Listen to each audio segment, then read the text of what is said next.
My God, I hate drugs.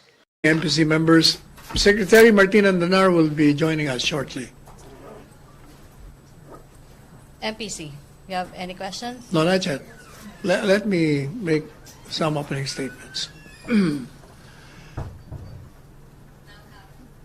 The Office of the President himself, has received intelligence information that has been validated and appears to show that there is a deliberate attempt to discredit this administration as well as to boost the candidacies of the opposition senatorial candidates.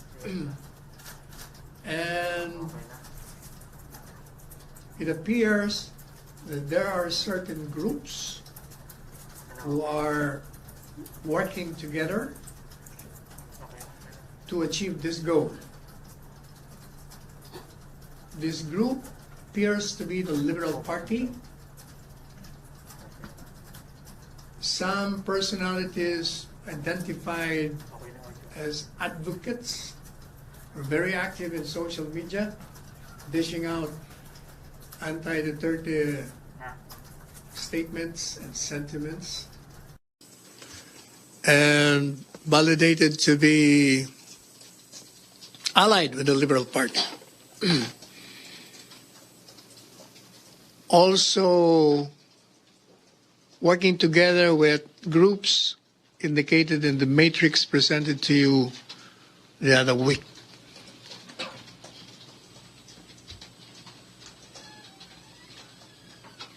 That's it.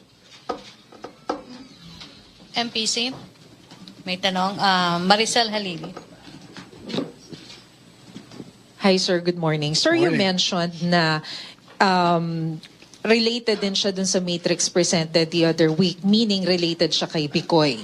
Yes. But kanina, sir, sa press conference ni Senator Tito Soto, sinasabi niya na itong certain Bicoy na to is the same person na nag-accuse kay former President Noynoy Aquino to be involved in drugs. So paano natin tatahiin yon if he was also accusing Noynoy Aquino?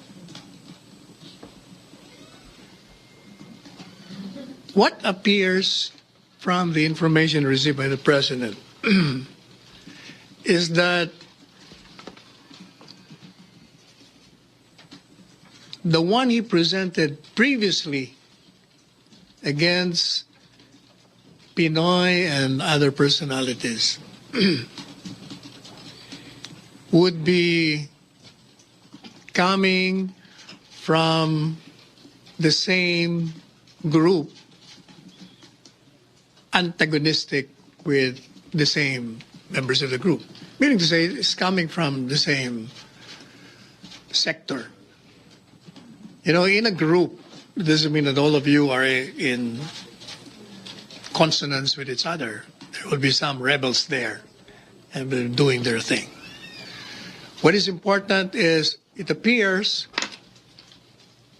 that I will show you some diagrams handed to me by the Office of the President. Can you?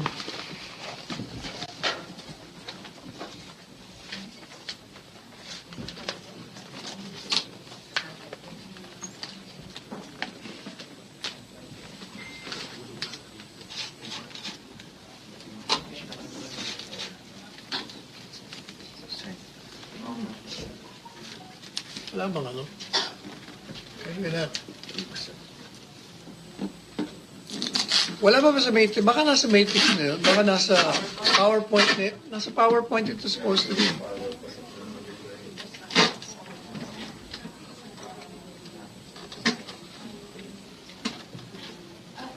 Kaya patulong na lang. Sir, ready na daw po yung power. Ha? Ready na daw po yung power. Kaya nga, hindi, pero ito muna. Ano yung ito para may, gano'n? Para may,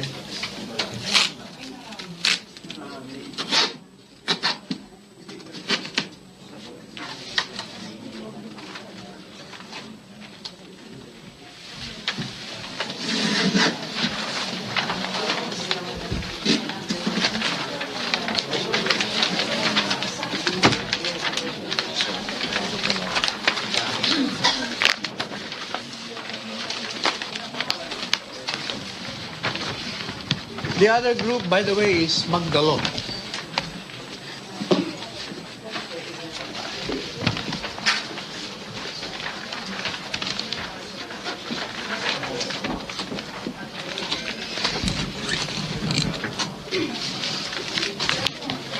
Saan si Martin?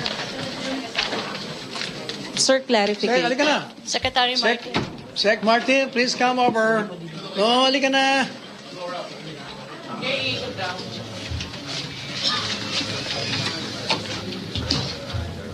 Para I can leave.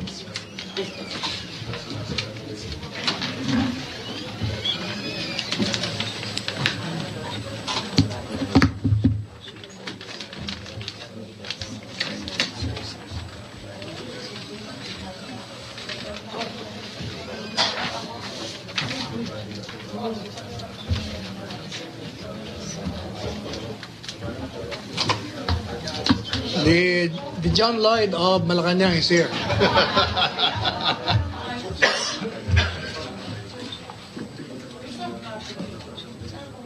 Nasaan yung PowerPoint? Makikita na ba ito? Wala pa?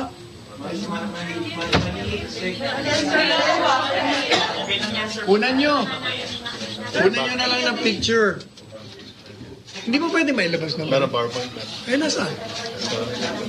They're waiting for your cue. Hindi, sinabihan ko na nga kung pwedeng ilabas na ito in this particular para makita nyo. Pero siguro mas malaki ito. Sabihan. Okay, Maricel. PowerPoint. Sir? Sige, Maricel. Ito na. O, tanong na, Ayan. tanong na. Sir, just a clarification. Opo. You mentioned na yung mga rebels doon sa loob ng Liberal Party, yung possible people behind sa Yung paniniwala. nauna, baka sila rin yun.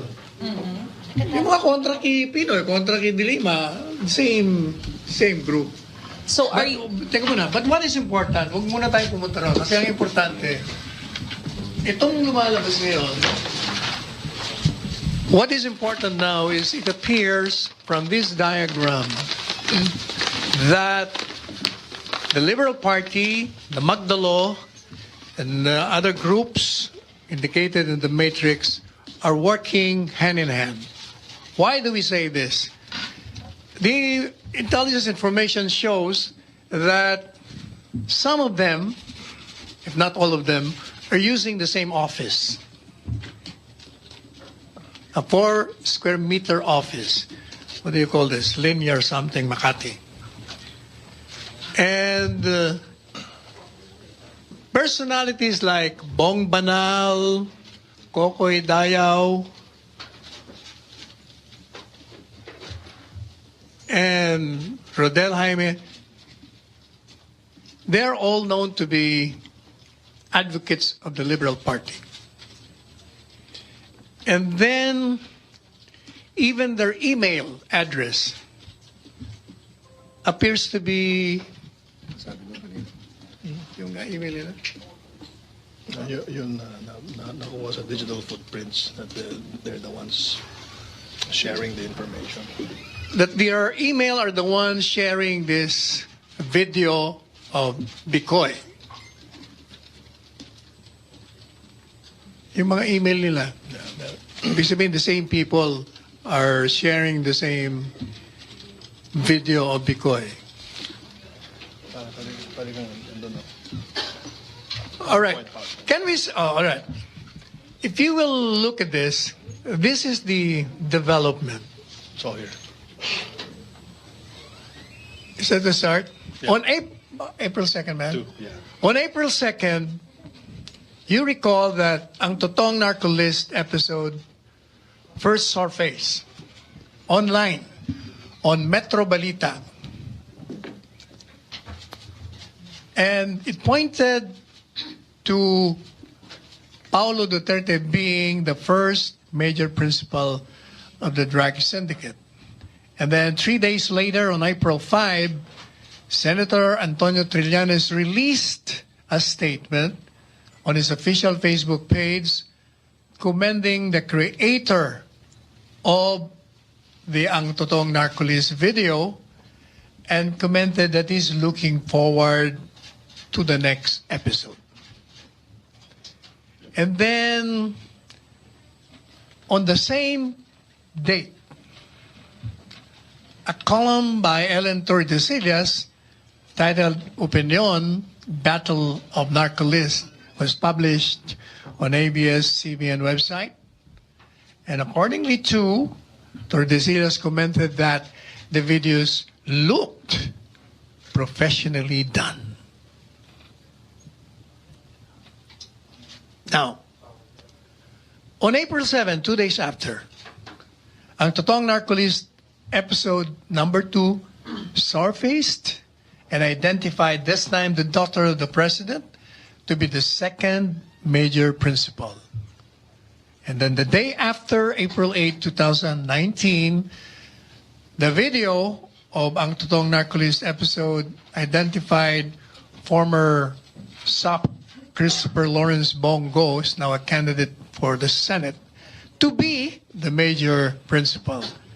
And then 4 days after, April 12, 2019, the same video on Totoong Narcolist episode identified the son-in-law of the president, Manis Carpio, the spouse of the present Davao City Mayor Sara Duterte, as the last major principal of the drug syndicate. Then, on April 22nd, ang Totoong Narcolist number 5 episode was released. And Bicol revealed the task organization of the drug syndicate and identified personalities comprising the Bicol Quadrangle Group, to include the location of its base operation identified as Miss Barangay Resort, located in Caragay Island, Albay. Sibis Bay. Sibis Bay Resort. Miss Sibis Bay Resort. Next slide. That one. The logo of the Rural Bank of Now, you will notice the one encircled with the red ink is the logo of the Rural Bank. In other words, the video presented the logo of the Rural Bank and presented some accounts, bank accounts. The purpose, of course, is to make it appear that it's an authentic document. But it appears now that the logo was just placed there. Copy-paste, kumbaga. And the Rural Bank has already issued a statement disclaiming, and it has made a statement that no such account appears in the record. That was made on April, what's that? 23. The Rural Bank of Guinamatan Albay released its official statement denying the company's involvement in the fund transactions of personalities identified in the video. Next slide, please.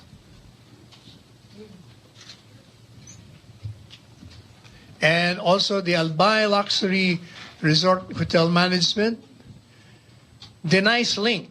It was also shown in the video that it's supposed to be the place being used as the headquarters of the Quadrangle Group.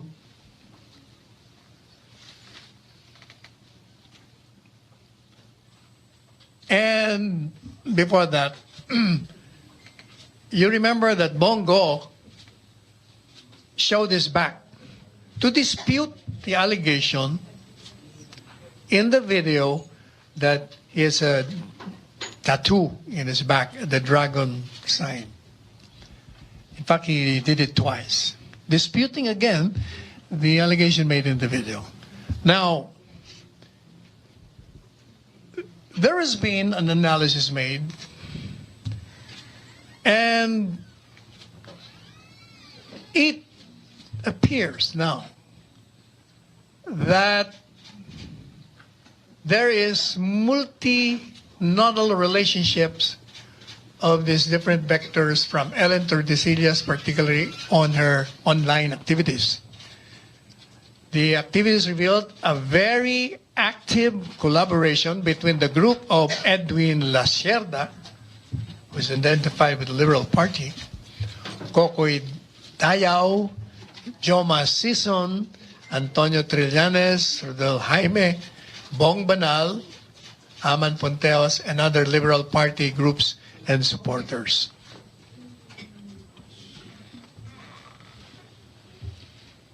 Now, there has been analysis on The Voice.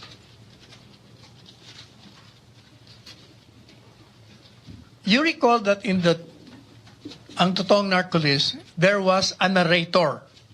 May narrator doon before the voice of that Bicoy. And initial voice recognition through oral spectral process was conducted based on the known and unknown voices of the different targets to harmonize the fundamental auditory frequencies of the following suspected personalities, namely Bong Banal and Rodel Jaime. Now, it appears now in the video that it was Bong Banal who was the narrator. And Bong Banal is supposed to be kind of expert in basta tungkol sa mga IT. sa mga IT, and a known advocate of the Liberal Party.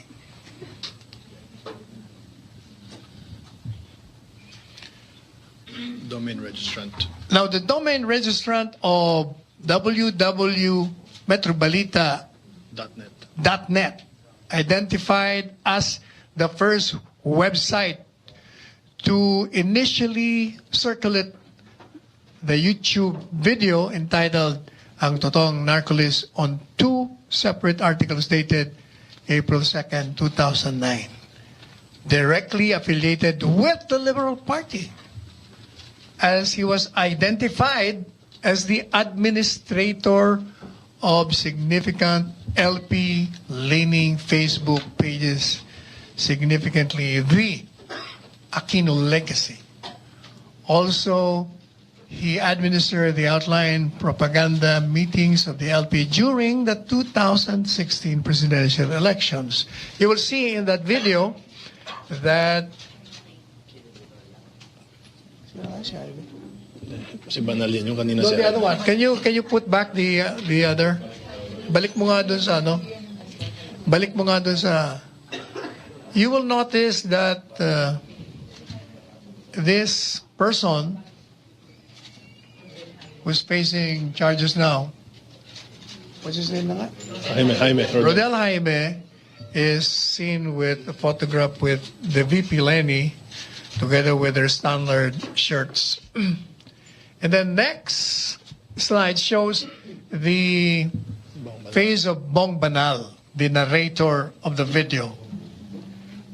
He's an administrator, member of significant anti-Duterte and LP-leaning Facebook groups, pages, actively circulating propaganda within different social media platforms alongside this Jaime Rodel.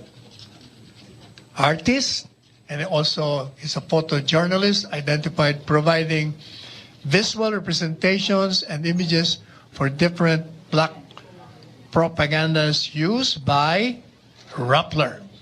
He actively initiated protests regarding the ousting of former Chief Justice Maria Lourdes Sereno. Next slide, please. Now,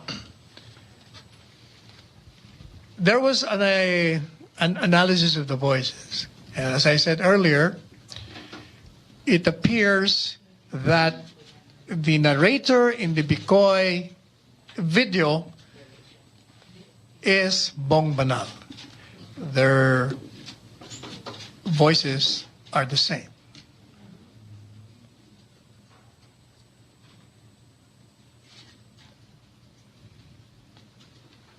Said recording voice was found to have similar pitch spectral frequency with Bong Banal.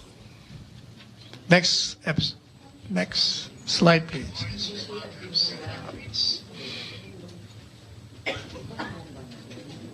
Next. Kilala niyo ba si Bong Banan?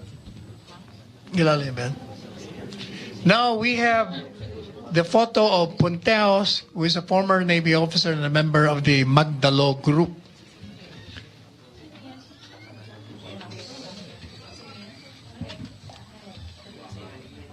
Rodel Jaime, shown in the photo, is connected with Toolkit Incorporated as a freelance programmer, and he is a well-known supporter of the Liberal Party and was found to be the web administrator of Metro Balita, wherein the Ang Totong Narcolist first surfaced. Metro Balita is known to be promoting Ocho Derecho candidates on its Facebook page. That is the diagram which we have also here. Patingin yung paano mo. Marami kasi ito eh. Ito yung sa'yo eh. Yes, yes, sir. Same yan. Iba pa yan. We have all yan. Nandun na ka. Nandun na. This is another diagram where you will it's seen that the links between the National Union of Journalists, Alejano, Hilbay, the Liberal Party, Rodel Jaime, Trillanes,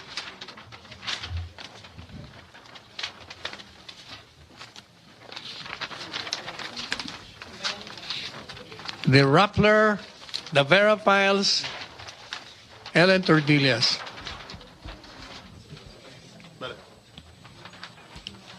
In other words, it is obvious that these groups have linked together to discredit the Duterte administration and to boost the candidacies of the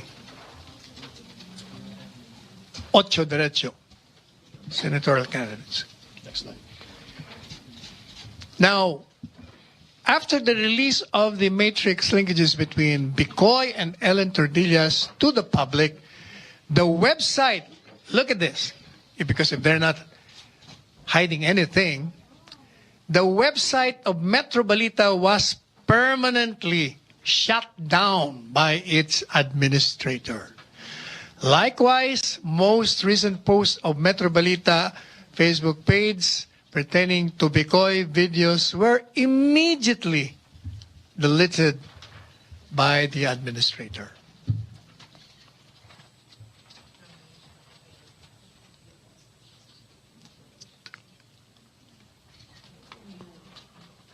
That's another personality shown by the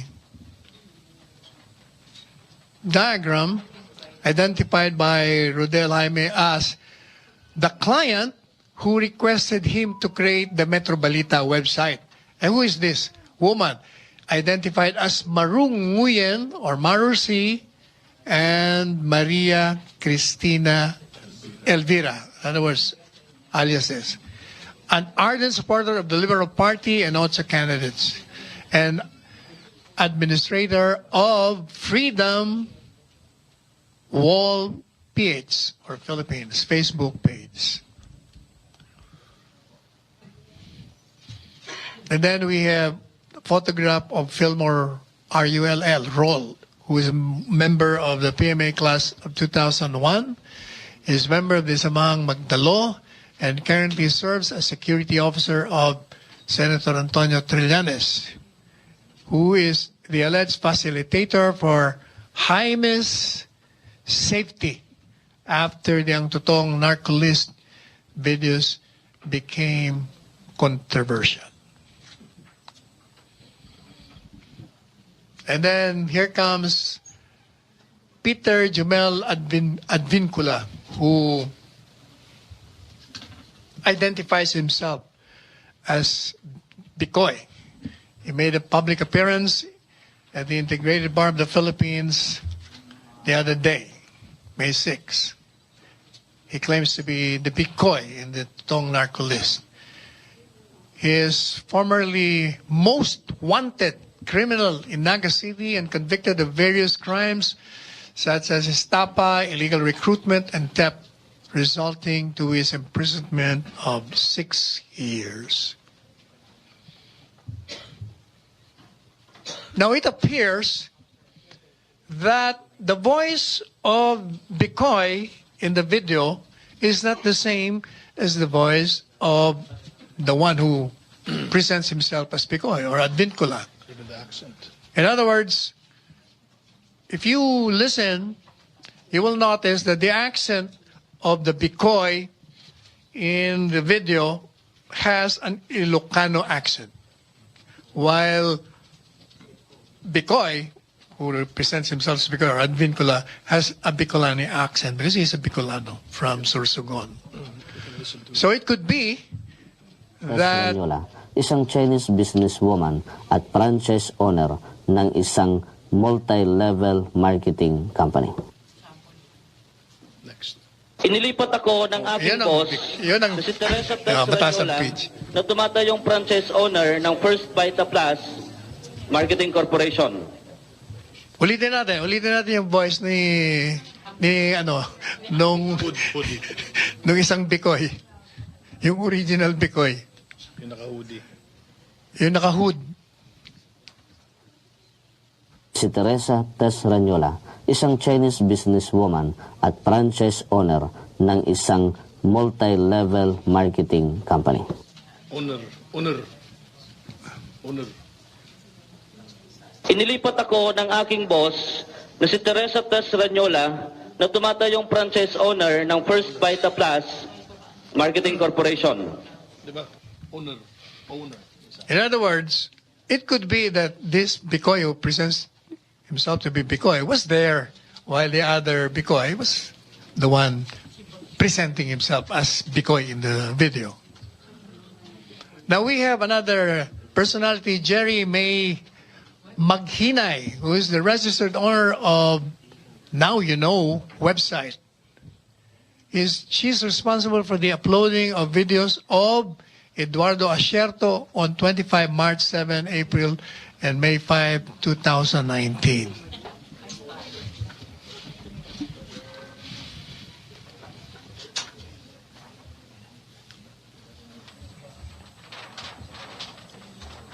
Yan.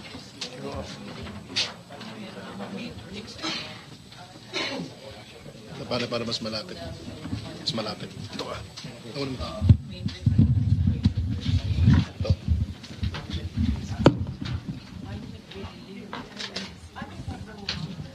Oh, this is the diagram where Jerry May Ayuban Mahinay is shown, and her connections, like to the Yellow Boat of Hope Foundation. If you will notice, the address is the Linear Makati. That's what I was telling you about. Ganon din itong Splice Business Solutions. Linear Makati rin. Pareho ng Be a Giver. Linear Makati. The Yellow Ribbon Movement. Email address niya is ymphilippines@gmail.com. These are the personalities, no? Ba Makino, Margarita Wico, Antonio Trillanes, Mar Rojas, what's this? Asierto. In other words, bakit naman para-pareho opisina nila eh? When that was investigated, it's only a 40 square meter room. Alam nga, in other words, it's impossible na may mga cubicle doon tapos itong mga ito naka-opisina doon. Isa lang ang ginagamit talaga nila. Next slide.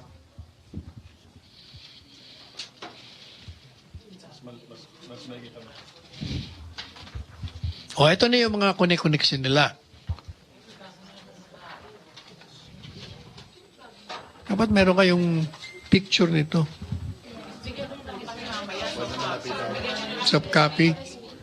USB. Yung, Sige, bigyan na lang kayo mamaya. yung PowerPoint. So anyway, i-shortcut na natin. Yun ang pinaka-punto. So, any question? Rose, Yeah. Rose Rose. Luminario. Hi, sir. So, ang ibig nyo sabihin, itong si Advin Kula, posibleng pakawala para guluhin yung ginagawang investigasyon ng NBI at ng PNP na tumutumbok dun sa sinasabi nyo mga personalities. Parang panggulo siya. Sinadya siyang pakawalan para i-preempt yung investigation result para magulo. Sir, kasi Anong investigation ng ano? para guluhin yung investigation na ginagawa ng administration o ng gobyerno doon sa totoong bikoy. Kasi, di ba? Hindi, pwede wala pa no? namang wala pa namang Not lumulutang necessarily. na bikoy. Parang lumalabas, kasama siya doon. Kasi yung lumalabas, yung boses niya, iba, di ba? Pwede rin naman Pwedeng ibang... pakawala rin siya para guluhin. Hindi pa kawala, kundi kasama siya doon. It's part of the, Pero sir, tone. wala naman siyang direktang koneksyon dun sa mga taong sinabi nyo na konektado dun sa ouster plot matrix. Wala siyang connection dun eh. Di ba parang tumayo lang siyang solo? Oh, pero nung lumabas yun napunta na, hindi ba, yung sa Yung Matrix. attention nga sir, parang na-divert. Oh. Parang panggulo nga, panggulo. Hindi panggulo, kasi siya ang parang naging source. Di ba Kasi kung sabi nyo sir, fake eh. Hindi naman pala siya yung bikoy eh. Hindi. Fake in the sense na yun ang pinipresent niya. But pwede rin naman na silang dalawa nandun habang binivideo yun. Ginamit. Pero kasi sir, sa Matrix, nyo, wala siyang connection eh. Kasi sabi nyo nga, iba yung pitch, iba yung intonation, iba yung accent. Correct. Diba? But what I'm saying is, pwede rin namang silang dalawa nandun. Kung baga kami dalawa, siya si nagpapanggap na bikoy, ako yung tunay na bikoy. Tapos, sir, Nandun kami sabi- pareho. Tsaka sa Matrix nyo, wala naman lumalabas na may handler yung admin ko eh. Siguro kasama yun sa kanilang setup para, yun nga, tama Gulo ka eh. doon. Magulo. O, hindi naman pala si Bikoy yan. Iba Oh, naman yun pala. nga, yun ang ibig ko Oh, sabihin. pero the fact is, talagang May ganun- all of them may are ganun part plano. of the conspiracy. Okay, thank you, Rose. Raymond, then Vic Sumintak, and Henry. Please limit your follow-up questions sa may flight si Secretary. Good afternoon, gentlemen. Just to establish facts. So, this conspiracy ultimately is to oust the president or just a mere black propaganda to discredit the Duterte That's one. administration? The other one is to boost the candidacy of the Ocho Derecho. And last point, sir, in your information or the information from the Office of the President, was there any established info of whether a military component or police component is already being active or associated to that conspiracy? Walang binigay sa akin point na yan. But considering na merong magdalo na involved, hindi katakataka kung may magkaroon sila. Okay, thank you, sir. Okay, Vic Sumintak. Sir, just a follow-up. Kasi ang sabi niyo magkaiba yung boses nung si Advin Kula at saka si Bong Banal. Posibleng nandun sila. Now, the question is, who is the real Bikoy? Palagay ko, magiging irrelevant na yun. The point of the matter is, merong video na sinisiraan si Presidente at dalawa sila. Yung isa, siya ang sabi siya si Bikoy. Yung isa naman is presenting himself to be. So most likely, dalawa sila magkasama sila doon. What is important is, ano ba yung video? Yun ay paninira ng kay Presidente. Sino ba nag-circulate noon? O makikita natin sa diagram, mukhang sila lahat na nangalanan sa Matrix ang kasama. Kasama na yung mga Partido Liberal at mga Dilaw at yung mga advocates nila. Sir, follow-up. Sabi niyo, grand conspiracy to discredit the Duterte administration o para ibagsak. And, Identified teka muna, na yung huwag mo mga tao. kakalimutan, and to boost the candidacies of the senatorial candidates of the opposition. Okay, my point, sir, is identified yung mga personalities. Anong legal action ngayon na gagawin ng Malacanang? Tingnan natin, di ba sabi natin, kung yung ginagawa nila ay propaganda, black propaganda, ibig sabihin libelous. So, the moment the PNP and other law enforcement agencies have sufficient evidence to strong enough, ipapile na yung kaso laban sa kanilang lahat. Okay, Henry, then Jeneline and Alvin. Secretary, you mentioned Liberal Party. Sino sa Liberal Party ang utak ng lahat ng ito? Hindi natin alam kung sino ang utak. Basta yung mga nandyan identified with the Liberal Party. Yung mga personalities. Wala hong isang tao na nagkukomando? Hindi natin alam yon. Huwag nyo na akong pilitin dahil I'm basing my responses to the diagram being presented to you. That will determine, or that will, I think, need another investigation. Lalabas eventually yan. Pag nagkaroon ng ano na dyan, baka magturuan na sila. Alright. Ano po ang pahayag o reaksyon ng presidente nung makita o mabasa niya yan o Ito na nga yung reaction niya. Gusto niyang isa publiko yung tinanggap niyang impormasyon. Alright. Galit siya. Hindi ko alam kung galit siya o natutuwa siya. What is important is I've been instructed to present this and it's coming from him. Alright, thank you. Okay, a friendly reminder, limit your follow-up. May flight si Secretary Jeneline, then Alvin. Kaming dalawa ni and Ace. Martin Andanar ang in-instruct ni Presidente na i-present sa inyo.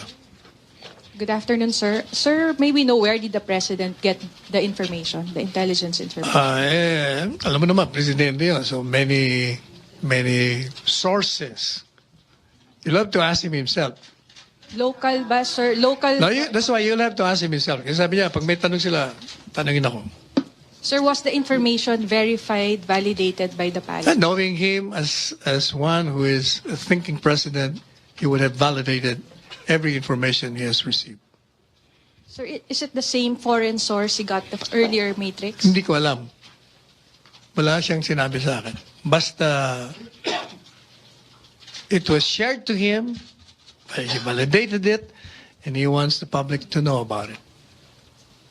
Okay, Alvin, then Joyce. Secretary Panelo, Secretary Martin Andanar, good afternoon. So, sir, after this revelation, what would be Malacañang's move? And as a lawyer, sir, what cases could possibly be charged against those who are involved in the We will conspiracy? let the Department of Justice, since that is his term, Secretary Maynard, to do the job. So what's the next step on the part of... Eh di pag-aaralan nila Secretary Maynard kung anong magandang demanda against them. Pero sa palasyo, sir, anong Ayun next yun. move natin? Ayan, Secretary. Sino ba Secretary Guevara? Di part of the palace. Yun na yun. Thank you, sir. Okay, Joyce and then Ace. Sir, all these information, lahat ba ito na-discuss sa command conference? Doon ba nanggaling itong matrix and other information from the President? How's that? Was it discussed during the command conference last night, sir? All of this? I was not there. Were you there? We were not there. So, yung diagram po ba, all the intelligence information? We were not there, so I don't know. I have no personal knowledge. Yung intel information po ba, did it came from local sources, sir? From example, PNP? I already answered that. I said I don't know. Sir, meron bang specific directives si President to conduct an investigation and eventually file cases? May directive specific si President? Wala siyang sinabi. Basta ang instruction sabi ni Sec Martin is to present this to the public. And then bahala na po ang DOJ. Maybe you should wait for his speech this afternoon or tonight because he will be touching on this, the same subject matter. Sir, nabanggit nyo, another investigation will be put up again? Which one? Nabanggit nyo, sir, kanina. Na? Another investigation? And sabi ko, bahala na sila Secretary Maynard kung anong klaseng kaso ipapile nila. So, as of this moment, sir, wala pang immediate filing of cases against these personalities? Not yet? You can ask Secretary Maynard. He's in charge. Okay, thank you, Ace. And then, I will beg to leave. I will give it to the John Light of Malacañang to respond. Oh, hindi, pero... Sir, akit mo na. Last two questions. sir, have you identified the personalities who financed these operations. Ay, hindi natin alam kung sino nagpipinansa ngayon. Sir, at this point in time, can we say that any alleged move to destabilize this administration has been stopped or quelled? Well, hopefully by revealing it to the public, we are preempting their move. But we want to let the public know that their intention is not only to discredit this administration leading to its ouster and to boost the candidacies of the senatorial candidates. Okay, Thank you, ladies and gentlemen. Sir, si Ace. Ace. You mentioned about the groups dishing out anti-Duterte sentiments or views and yung spreading it sa social media. Paano natin ngayon i-differentiate yung legitimate dissent as against yung mga plot to destabilize or to discredit the admin? Because protected by freedom of speech yung mga... The difference is that yung mga nabanggit ko, sila ang may linkages dun sa mga responsible for this black propaganda. So, ibig sabihin, hindi na sila legit. Sinamahan na nila ng kalokohan. So, ibig sabihin, hindi ito crackdown ng free speech? Oh, definitely no. It can never be a crackdown. This government cannot crack down on those who are practicing the freedom of expression and of speech. Sir, last Definitely. Last to Celerina and Raymond and Celerina. Ray Alves and then Celerina. Okay. Sir, sino po yung gumawa ng Matrix at saka sino yung nag-compare ng hindi ko alam. It was handed to me. By Attorney Jenny Ong of Malacañang Palace. Sir, who compared the audio recordings? What do you mean? Hindi ko alam yan. Basta pre-sent lang sa amin. Binigay lang. Okay, last na si Celerina. Sir, good afternoon. So you have mentioned na apparently there's no sufficient evidence yet to pin down these people. Wala akong sinabing no sufficient evidence. I said Secretary Maynard should determine that. Pero offhand, do you see any sufficient evidence? I will not preempt Secretary Maynard. He is a lawyer himself. Kasi sir, parang lumalabas na propaganda war on both sides. So, no, it's not propaganda. It's propaganda of these people mentioned or shown in the diagram against this administration and to boost the candidacies of the Ocho Derecho. So the administration is not also engaged in that propaganda? Oh, definitely. We are revealing the black propaganda against the administration. Thank you so much. And good noon to everybody. Okay, thank you, MPC. Friendly reminder, we have Finance Secretary Sani. All right, that is Presidential Spokesperson Sal Panelo together with Secretary Martin Andanar showing the public a number of diagrams which we aired since about 12 noon. And in the diagram are pictures and names of a number of people that would include members of the Liberal Party, opposition members, members of the Magdala Group, even journalists and lawyers. In fact, even Joma Season was also mentioned, and also Bicoy, Mr. Advincula, Rodel Jaime. And really what Secretary Sal Panelo is saying is that everyone, each one, has actually conspired to discredit the administration that could possibly lead to the ouster of the president, but not just that, also to boost the candidacy of the Ocho Derecho candidates. We are trying to get to speak to the phone to some of those mentioned here in this diagram that we're showing you right now. When you see that on the left side, that is senatorial candidate Gary Alejano. To his right, that's Edwin Lacerda. And yeah, Secretary Sal Panelo, again, that's the press conference he had a while ago. He's on his way he's on his way out. So far, basically he's saying that, again, these individuals and groups are out to discredit the administration of the president. In fact, it was the president, President Rodrigo Duterte, who told Secretary Sal Panelo to release this diagram and to tell the people what is going on. Members of the media had asked the secretary who did the diagram, but Secretary Sal Panelo could not answer that question.